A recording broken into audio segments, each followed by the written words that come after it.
Vadodara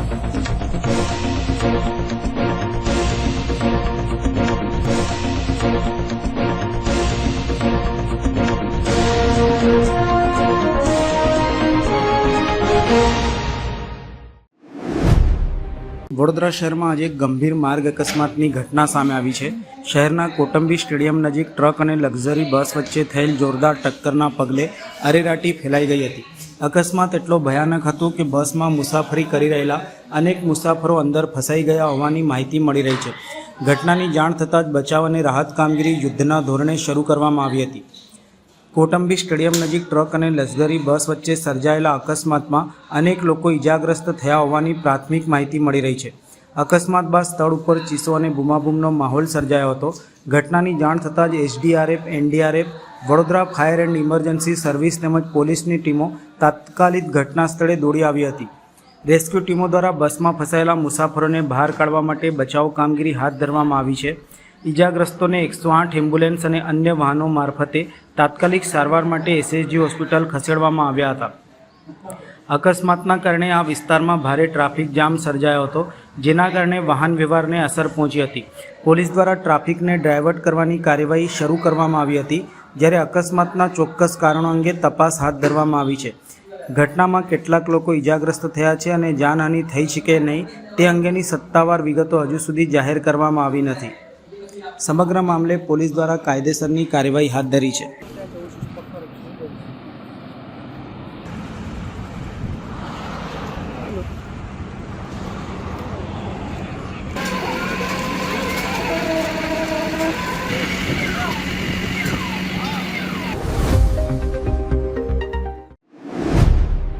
Baroda youth federation દ્વારા સતત 7મા વર્ષે ચોપડા વિતરણનો કાર્યક્રમ યોજવામાં આવ્યો હતો।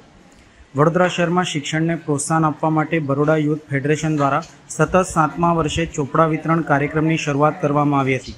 આ કાર્યક્રમનું આયોજન સ્વામી દયાનંદ સરસ્વતી પ્રાથમિક શાળા ખાતે કરવામાં આવ્યું હતું।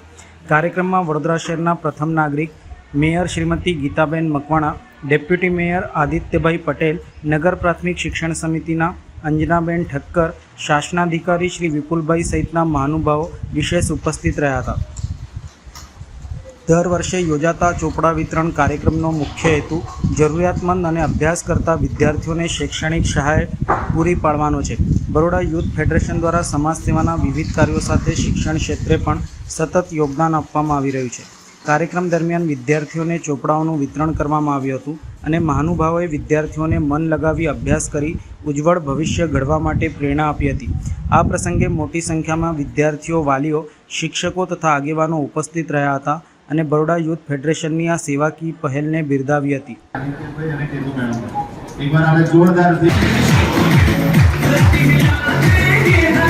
બરોડા યુથ ફેડરેશન દ્વારા સતત 7મા વર્ષે ચોપડા વિતરણનો કાર્યક્રમ રાખવામાં આવ્યો છે, જેના અનુસંધાને આજે શ્રી દયાનંદ સરસ્વતી શાળાથી આની શરૂઆત કરવામાં આવી છે।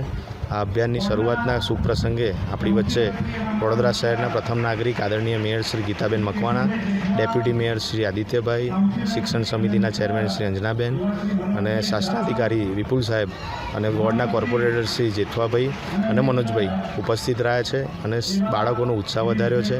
શાળાએ સાથે જ ટૂંક જ સમયમાં શરૂ થયેલી ખૂબ સુંદર શાળામાં આવનારા દિવસોમાં બરોડા યુથ ફેડરેશન દ્વારા બીજા પ્રોજેક્ટ થકી પણ બાળકોને લાભ આપવામાં આવશે। ખાસ કરીને આનો ઉદ્દેશ શું છે? આપણે સેવા કરી બાળકોને ભણવું હોય છે, પણ કોઈકને કોઈક જરૂરિયાતવાળી વસ્તુ જો એમને પ્રોવાઈડ કરવામાં આવે તો એમને ભણવામાં સહાય મળતી હોય છે ને એ જ ઉદ્દેશ્ય સાથે બરોડા યુથ ફેડરેશન દ્વારા ચોપડા આપવામાં આવે છે, જેમને શિક્ષણમાં ખૂબ ઉપયોગી હોય છે, જેથી કરીને એમને આર્થિક બર્ડન ભણતરમાં ના આવે। તો એક નાનો સંકલ્પ સાથે બરોડા યુથ ફેડરેશન આવનારા દિવસોમાં 5000 કરતાં પણ વધારે વિદ્યાર્થીઓને વિદ્યાદાન થકી મદદ કરશે। આપણો પરિચય? Rukmil Shah, Baroda youth federation. કેન્દ્ર અને રાજ્ય સરકારની વિવિધ કલ્યાણકારી યોજનાઓનો લાભ વધુમાં વધુ નાગરિકો સુધી પહોંચે તેમજ વિકસિત ભારત 2047નો સંકલ્પને સાકાર કરવા માટે વડોદરામાં જનકલ્યાણ શિબિરના બીજા તબક્કાની શરૂઆત કરવામાં આવી હતી। આકોટા અતિથિ ગૃહ ખાતે યોજાયેલા કાર્યક્રમમાં મોટી સંખ્યામાં નાગરિકોએ ભાગ લઈને વિવિધ યોજનાઓ અંગે માહિતી અને માર્ગદર્શન મેળવ્યું હતું। વડોદરાના આકોટા અતિથિ ગૃહ ખાતે સરકારની વિવિધ જનહિતકારી અને કલ્યાણકારી યોજનાઓનો લાભ જન સુધી પહોંચાડવાના હેતુથી જનકલ્યાણ શિબિરના બીજા તબક્કાનું આયોજન કરવામાં આવ્યું હતું. વિકસિત ભારત 2047ના લક્ષ્યને ધ્યાનમાં રાખીને વિકસિત ગુજરાત 2047નું ધ્યેય સિદ્ધ થાય તે માટે કેન્દ્ર અને રાજ્ય સરકારની અગત્યની યોજનાઓને એક મંચ પર રજૂ કરવામાં આવી હતી. આ પ્રસંગે વડોદરા મહાનગર સેવા સદનના ડેપ્યુટી કમિશનર, અકોટા વિધાનસભાના ધારાસભ્ય ચેતનભાઈ દેસાઈ તેમજ વોર્ડ નંબર 10, 11 અને 12ના કાઉન્સિલરો ઉપસ્થિત રહ્યા હતા. મહાનુભાવોએ શિબિરની મુલાકાત લઈ વિવિધ વિભાગોના સ્ટોલનું નિરીક્ષણ કર્યું હતું અને નાગરિકોને સરકારની યોજનાઓનો લાભ લેવા અનુરોધ કર્યો હતો. શિબિર દરમિયાન વિવિધ સરકારી વિભાગો દ્વારા નાગરિકોને યોજનાઓ અંગે માહિતી, માર્ગદર્શન અને સ્થળ પર જ જરૂરી સહાય પૂરી પાડવામાં આવી હતી. આયોજકોના જણાવ્યા મુજબ આવનાર દિવસોમાં પણ વધુમાં વધુ લાભાર્થીઓ સુધી યોજનાઓનો લાભ પહોંચાડવા માટે આવા કાર્યક્રમો યોજવામાં આવશે.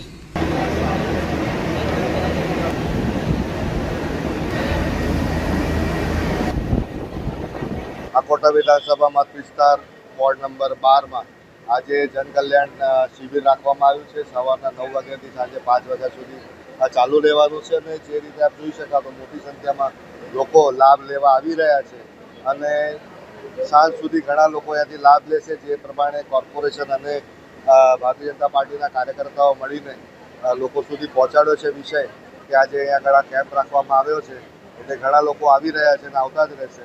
સાથે એક જાણકારી વધુ આપું કે આધાર કાર્ડ સાથે ટોટલ 14 જેવા જુદા જુદા પ્લેટફોર્મ્સ લોકોને સુવિધા માટે અહીંયા આગળ રાખ્યા છે સ્ટોલ્સ, જ્યાં તાત્કાલિક ધોરણે એક જ જગ્યાએથી એમની વ્યવસ્થા જે પણ કોઈ લાભ લેવાનો થતો હોય એની જાણકારી પણ મળે અને એમને લાભ લેવો હોય તેમાંથી એમને લાભ પણ એમનો સરળતાથી મેળવી શકે.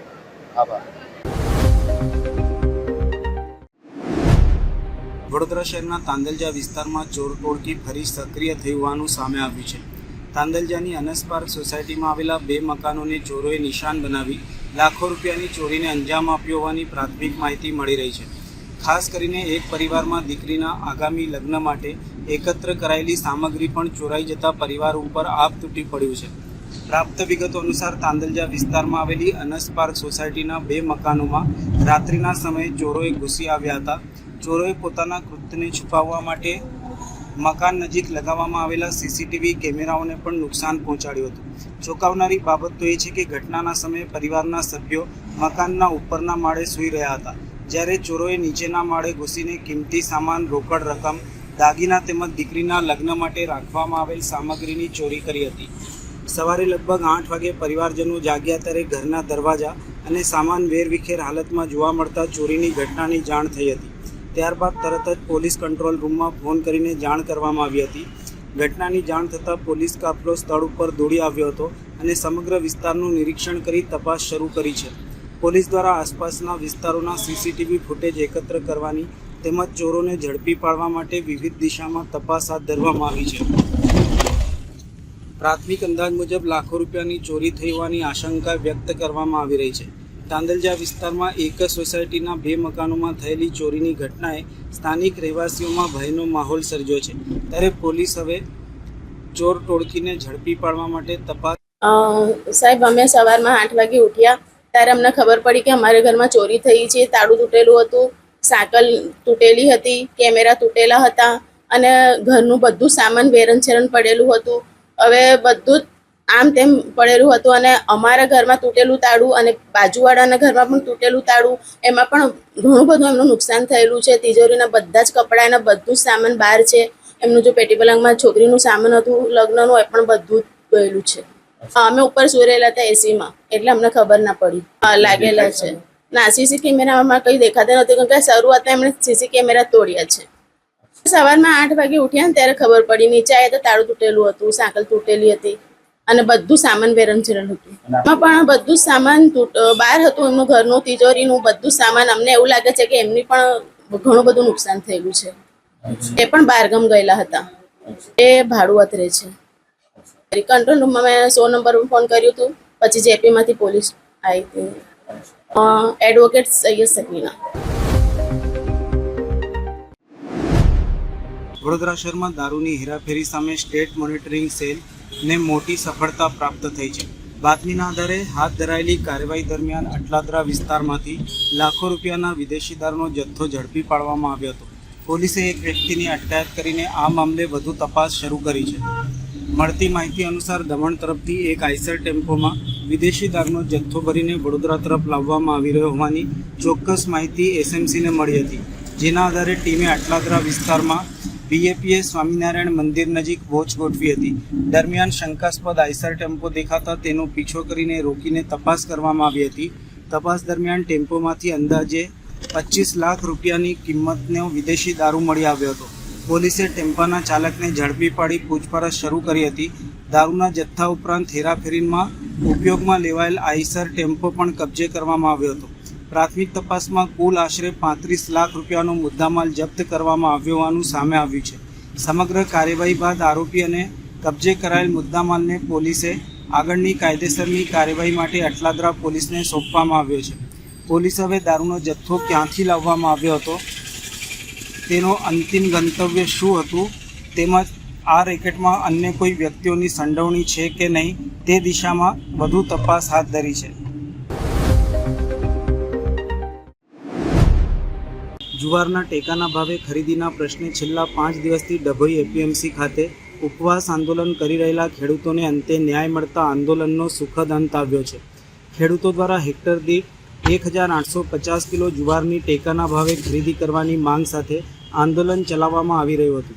ધારાસભ્ય શૈલેષભાઈ મહેતાની મધ્યસ્થી અને રાજ્યના મુખ્યમંત્રી સમક્ષ કરવામાં આવેલી રજૂઆતના પગલે ખેડૂતોના પ્રશ્નોનું નિરાકરણ આવતા ઉપવાસ આંદોલન સમેટવામાં આવ્યું હતું.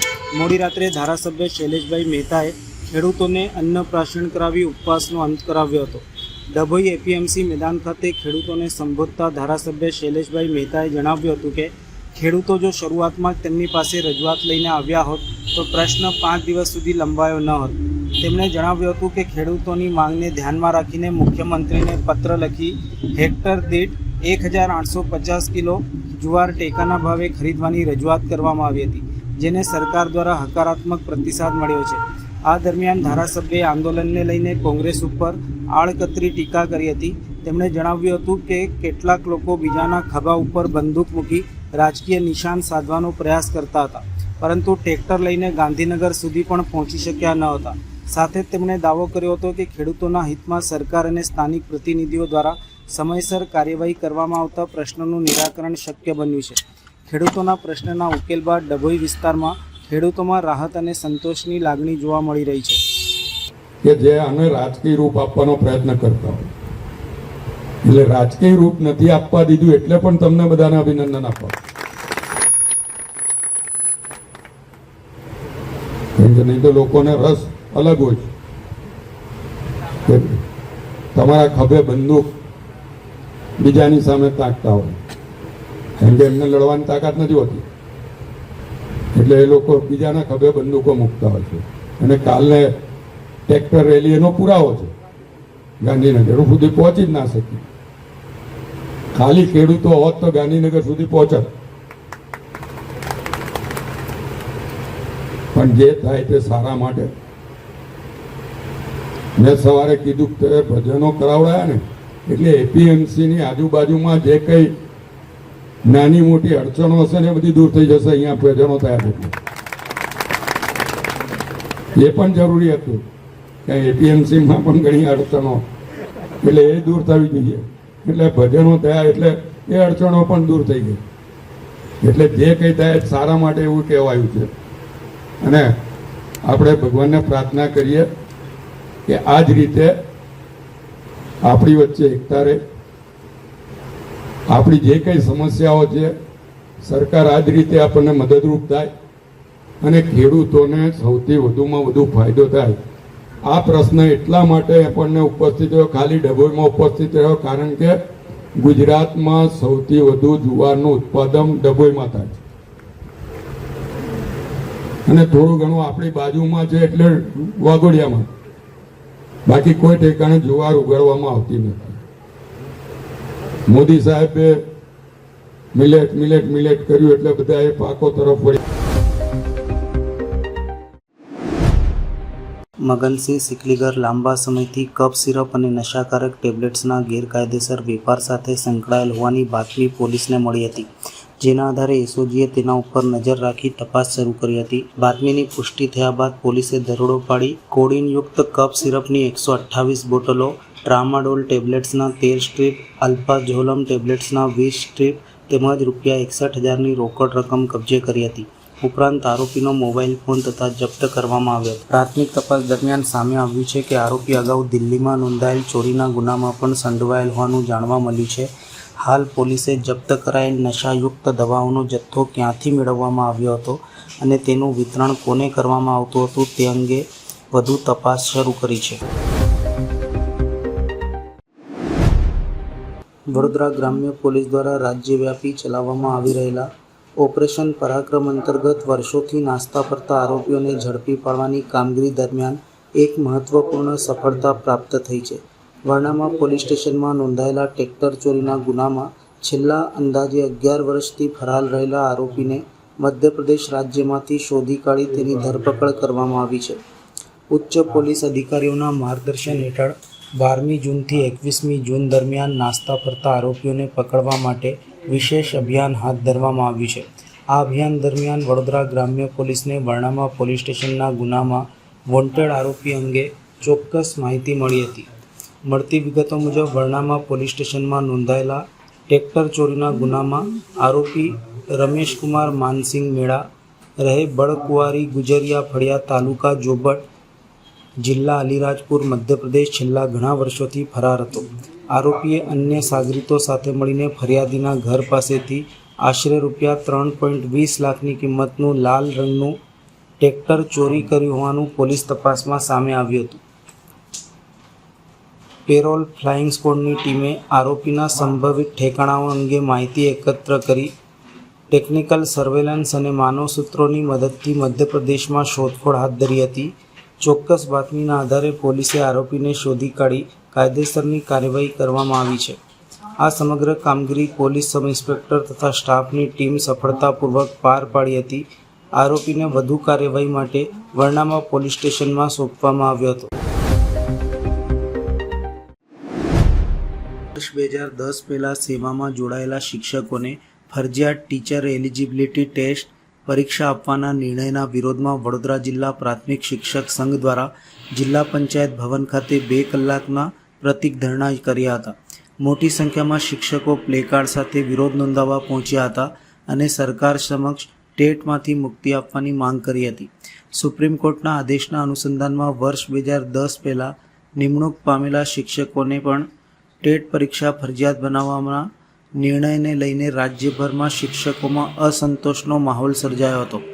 જિલ્લા પ્રાથમિક શિક્ષક સંઘના આગેવાનોના નેતૃત્વમાં યોજાયેલા ધરણા દરમિયાન શિક્ષકોએ જણાવ્યું હતું કે ભરતી સમયે જરૂરી શૈક્ષણિક લાયકાત, તાલીમ અને વિવિધ પરીક્ષાઓ પાસ કર્યા બાદ વર્ષોનો અનુભવ ધરાવતા શિક્ષકોને ફરીથી લેખિત ટેટ પરીક્ષા આપવી પડે તે યોગ્ય નથી.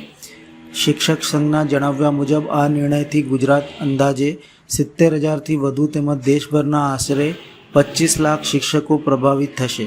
શિક્ષકોએ જિલ્લા કલેક્ટર મારફતે સરકારને આવેદનપત્ર પાઠવી ટેટ પરીક્ષામાંથી મુક્તિ આપવાની માંગ કરી હતી.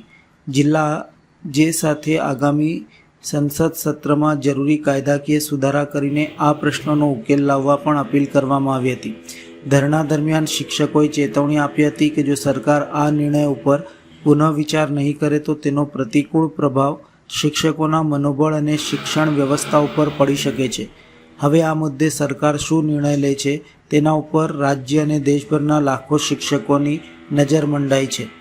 આજે યોજેલા શિક્ષકોના ધરણા દરમિયાન શિક્ષકો દ્વારા પોતાની પ્રશ્નો અને વ્યથા મીડિયા સમક્ષ જણાવી હતી. સુપ્રીમ કોર્ટ દ્વારા સપ્ટેમ્બર 2025માં ચુકાદો આપવામાં આવ્યો કે 2010 પહેલાં જે શિક્ષકો નોકરીમાં જોડાયા છે તમામ શિક્ષકોની ટેટ પરીક્ષા ફરજિયાત લેવાની. એ પરીક્ષા જો એ પાસ ના કરે એ લોકોને નોકરીમાંથી કાઢી મૂકવાના અથવા એમને પહેલાં જે પગારથી શરૂ કરવામાં આવ્યો છે એ પગાર ધોરણમાં મૂકવાના. હવે અમારી માગણી એવી છે કે જ્યારે સરકારશ્રીએ અમને નોકરીમાં લીધા તે વખતે જે લાયકાત હતી એ લાયકાત મુજબના ધારાધોરણ મુજબ શિક્ષકોને નોકરીમાં દાખલ કરવામાં આવ્યા હતા. આરટી 2009 આવ્યા પછી ટેટ પરીક્ષાનું જે પ્રોવિઝન આપવામાં આવ્યું છે એ વખતે આ કોઈ પ્રકારની પ્રક્રિયા હતી જ નહીં, ટેટ પરીક્ષા જ નથી. અને અત્યારે જ્યારે આ 10 પહેલાંના જે શિક્ષકો 20-25 વર્ષથી વર્ગખંડની અંદર ખૂબ સરસ કામ કરી રહ્યા હોય અને એવા શિક્ષકોને અત્યારે ટેટની પરીક્ષા આપવાની જ્યારે સરકાર સુપ્રીમ કોર્ટ દ્વારા વાત કરવામાં આવી છે ત્યારે આ શિક્ષકો વર્ગખંડમાં શાંતિથી કામ કરી શકતા નથી. એ લોકો ભય અને ડરના માહોલની અંદર કામ કરી રહ્યા છે. ત્યારે આવનારા દિવસોમાં ચોમાસુ સત્રની અંદર સંસદમાં સુધારા વિધેયક લાવવામાં આવે અને ટેટ પરીક્ષામાંથી તમામ શિક્ષકોને મુક્ત કરવામાં આવે એ બાબતની આજે ધરણાનો કાર્યક્રમ રાખવામાં આવ્યો છે. આ ધરણાના કાર્યક્રમ બાદ અમે માનનીય કલેક્ટર શ્રી દ્વારા દેશના શિક્ષણ મંત્રી ધર્મેન્દ્ર પ્રધાન સાહેબને આવેદનપત્ર મોકલાવવાના છે અને આગામી દિવસોમાં અમારા રાજ્ય કક્ષાના અને દેશ લેવલના ધરણા કાર્યક્રમો કરીશું. સમગ્ર દેશના તમામ સંસદશ્રીઓને અમે મળી અને આ સુધારા વિધેયક ઝડપથી લાવવામાં આવે અને શિક્ષકોને ટેટ પરીક્ષામાંથી મુક્ત કરવામાં આવે એ માટેના આંદોલનના વિવિધ કાર્યક્રમો ગુજરાત રાજ્ય પ્રાથમિક શિક્ષક સંઘ અને અખિલ ભારતીય પ્રાથમિક શિક્ષક સંઘ દ્વારા ચલાવવામાં આવનાર છે. આ પરીક્ષામાં 70,000થી વધારે ગુજરાતના શિક્ષકો અને સમગ્ર દેશના 25 લાખ શિક્ષકોને અસર થાય છે. જયમીન પટેલ, મહામંત્રી, ગુજરાત રાજ્ય પ્રાથમિક શિક્ષક સંઘ અને વડોદરા જિલ્લા પ્રાથમિક શિક્ષક સંઘ. વડોદરા શહેરમાં આજે બોમ્બની ધમકીને લઈને ભારે ખળભળાટ મચી ગયો હતો. ગુજરાત, જામનગર અને સુરત બાદ હવે વડોદરા મહાનગરપાલિકાની મુખ્ય કચેરીને પણ બોમ્બથી ઉડાવી દેવાની ધમકી આપવામાં આવી હોવાનું સામે આવ્યું છે. વડોદરા મહાનગરપાલિકાના સત્તાવાર ઈમેલ ઉપર એક ધમકીભર્યો સંદેશ પ્રાપ્ત થતાં પાલિકા તંત્ર તેમજ પોલીસ વિભાગ એલર્ટ મોડમાં આવી ગયા હતા. ધમકીભર્યા ઈમેલમાં દાવો કરવામાં આવ્યો હતો કે બપોરે 3:11 વાગ્યે વડોદરા મહાનગરપાલિકાની ઇમારતમાં બોમ્બ બ્લાસ્ટ કરવામાં આવશે. આ સંદેશ મળતા જ પાલિકા કચેરીમાં દોડધામ મચી જવા પામી હતી અને સુરક્ષાને લઈને તાત્કાલિક પગલાં ભરવામાં આવ્યા હતા. માહિતી મળતાની સાથે જ વડોદરા પોલીસ તંત્રએ કાર્યવાહી હાથ ધરી હતી.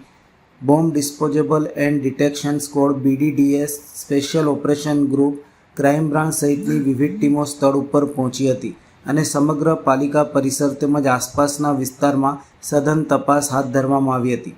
લગભગ 1 કલાક સુધી ચાલેલી તપાસ દરમિયાન કોઈપણ પ્રકારની શંકાસ્પદ વસ્તુ કે વિસ્ફોટક સામગ્રી મળી આવી ન હતી. બોમ્બની ધમકીના સમાચાર ફેલાતા પાલિકા કચેરી નજીક આવેલ ખંડેરાવ માર્કેટ વિસ્તારમાં પણ ચિંતા ફેલાઈ હતી. સુરક્ષાના ભાગરૂપે કેટલાક વેપારીઓએ પોતાની દુકાનો તાત્કાલિક બંધ કરી દીધી હતી.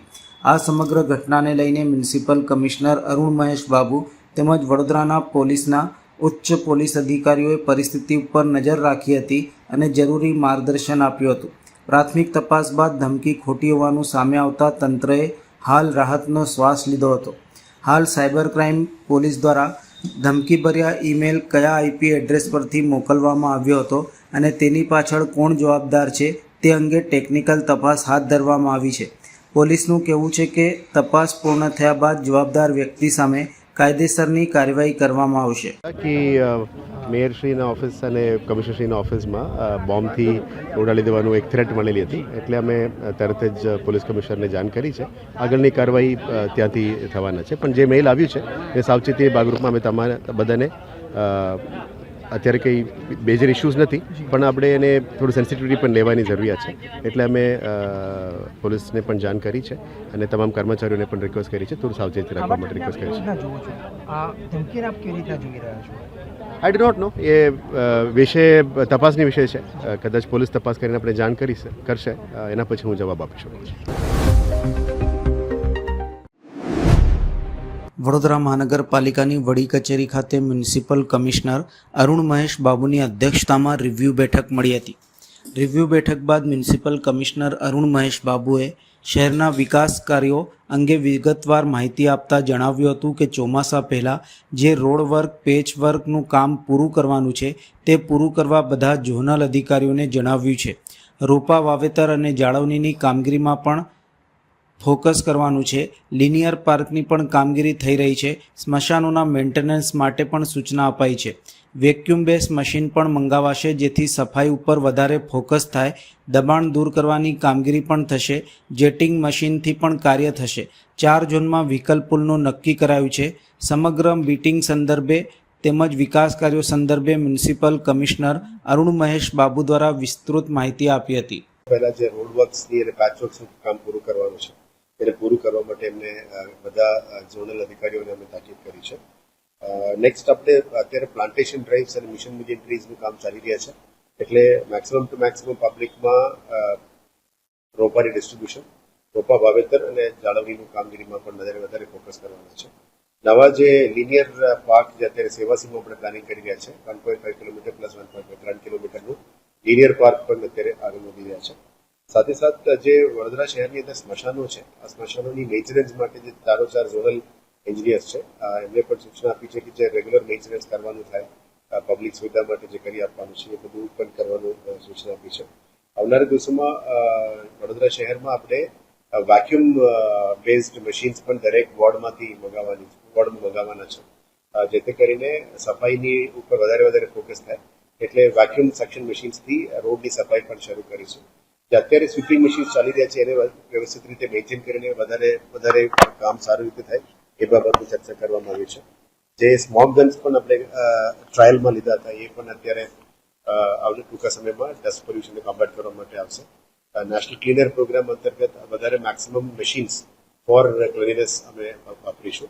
હવે એન્ક્રોચમેન્ટ ડિપાર્ટમેન્ટની જે દબાણ હટાવ ડિપાર્ટમેન્ટ પણ જે સેન્ટ્રલી ચાલી રહ્યા છે એને ઝોન વાઇઝ અમે ફાળવણી કરી રહ્યા છીએ.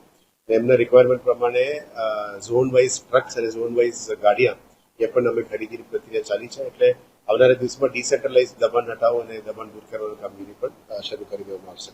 સાથે જે વોર્ડ લેવલમાં અત્યારે પદાધિકારીઓ તરફથી જે ડિમાન્ડ આવી રહી છે જેટિંગ મશીન અને સુપર સકર મશીન્સની, એટલે jetting machine, micro jetting machine જે ગલીઓમાં જઈ શકે એવા જ આપણા પાસે જે છે, હવે દરેક વોર્ડમાં પણ એવા મશીન હોવું જોઈએ એ પ્રમાણે ચર્ચા કરીને અમે નવા ખરીદી પણ પ્લાનિંગ કરી છે.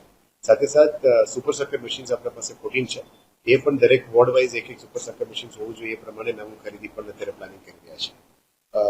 સાથે વ્હીકલ પૂલમાં અત્યારે જે સેન્ટ્રલી અત્યારે ડીઝલ અને વર્કશોપ ચાલી રહ્યા છે એને પણ બાયફર્કેટ કરીને 4 ઝોનમાં વ્હીકલ પૂલ 2 VGL દ્વારા અને 1 HPCL અને BPCL દ્વારા કરવા માટે નક્કી કર્યું છે. અને આવનારા દિવસોમાં ધીરે આપણે ગાડીઓને ડીઝલથી CNGમાં અને CNG to electric A migration પણ શરૂ કરી દેવાના છે. આજે બીજું આજે બસ સ્ટેશનની પણ વાત થઈ, એમાં ગોત્રી સબસ્ટેશનમાં પાવર ચાર્જર્સ પણ અત્યારે લાગી ગયા છે. વધારે આપણે નિઝામપુરામાં પણ લગાવીશું અને ફ્યુચરમાં સાઉથ અને નોર્થમાં પણ લગાવવાના છે. આપણા પાસે 30 બસીસ જે આવી ગયું છે અને આજે વધારે 100 બસીસ પણ આવી રહ્યા છે. ભારત સરકારના તારીખ માટે અમે વેઇટ કરી રહ્યા છીએ. તારીખ આવ્યા પછી રૂટિંગ બધું તૈયાર છે, એટલે 3 સિટીનું કદાચ એક સાથે થવાનું શક્યતા છે. એ ધ્યાને લેતા આવનારા દિવસમાં ઇલેક્ટ્રિક મોબિલિટી ઉપર વધારે ભાર મૂકીને કામગીરી કરીશું. જે સોલર ટ્રીઝ છે આપણે ગ્રીન એનર્જી ઉપર માઇગ્રેટ થઈ રહ્યા છે, એમાં પણ 3 જગ્યા ઉપર લાગી ગયું છે. પણ આવનારા દિવસમાં તમામ ગાર્ડન્સમાં જે ઓપન પેચેસ છે અને જે ઓપન પેચેસ ટ્રાફિક જશું પછી ત્યાં પણ સોલર ટ્રીઝ લગાવવાના છે. હાલ આપ જોઈ શકો છો કે કમાટી બાગમાં 2 જગ્યા ગોત્રીમાં પણ લાગવાનું શરૂ થઈ ગઈ છે. ધીરે આ બધા આપણે ગ્રીન એનર્જી ઉપર માઇગ્રેટ થવાના છે.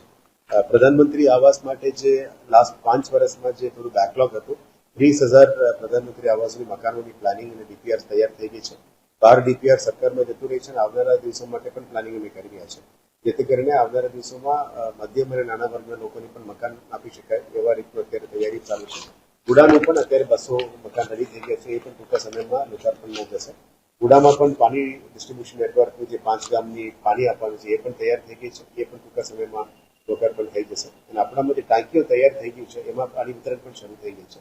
લોકાર્પણ માટે પણ અમે વેઇટ નથી કર્યા, જેમાં પણ વેમાલી બધામાં ટાંકી છે, બધામાં ટાંકી શરૂ કરી દીધી છે. પણ જ્યારે કાર્યક્રમ થશે ત્યારે અમે લોકાર્પણનો કાર્યક્રમ લઈ લઈશું. સાથે અત્યારે ડ્રેનેજનું જે કામગીરી ચાલી રહ્યા છે, 71માંથી ઓલમોસ્ટ 59માં આવી ગઈ હતી અને આ જૂન 20 અને જૂન 30ની વચ્ચે તમામ કામો પૂરું થઈ જશે અને રોડની તમામ કામો પણ પૂરું થઈ જશે. પાણી પુરવઠા, ડ્રેનેજ, રોડ અને સ્વર્ણિમના રિવ્યુ મિટિંગ માટે અલગથી અમે 4 વાગે બેસવાના છે અને 4 વાગે આનું રિવ્યુ મિટિંગમાં અલગથી પણ બ્રીફિંગ કરીશું, રિવ્યુ પણ કરીશું, જેથી કરીને ચોમાસા પહેલા જેટલું કામ પૂરું કરવાનું છે એ પણ કરીશું અને ચોમાસા પછી પણ જે બાકી છે એ આગળ લઈ જવા માટે નક્કી કર્યું છે. અને ખાસ કરીને CND વેસ્ટ, અત્યારે કન્સ્ટ્રક્શન ડેમોલિશન વેસ્ટ આખા સિટીમાં ઘણા જગ્યામાં જોવા મળી રહ્યા છે. એને બંધ કરવા માટે અમે અત્યારે આજે 4 એસિસ્ટન્ટ મ્યુનિસિપલ કમિશનર્સને કીધું છે કે જે પણ વોર્ડની અંદર સેનિટરી ઇન્સ્પેક્ટર્સની જવાબદારી આવે છે એમને નોટિસ ઇસ્યુ કરો અને ટાઉન પ્લાનિંગ ડિપાર્ટમેન્ટને પણ કીધું છે કે તમારા બિલ્ડિંગ ઇન્સ્પેક્ટર્સને પણ નોટિસ ઇસ્યુ કરો, એટલે જવાબદારી ફિક્સ થાય અને જેથી કરીને CND વેસ્ટના એજન્સી જે સોલિડ વેસ્ટ ડિપાર્ટમેન્ટ નોટિફાઈ કરે છે ત્યાં સુધી CND વેસ્ટ પહોંચવું જોઈએ, રોડની સાઈડમાં ટાળવું ના જોઈએ અને આ કરતા લોકો વિરુદ્ધમાં કડક કાર્યવાહી કરવા માટે પણ એમને આજે સૂચના આપી છે.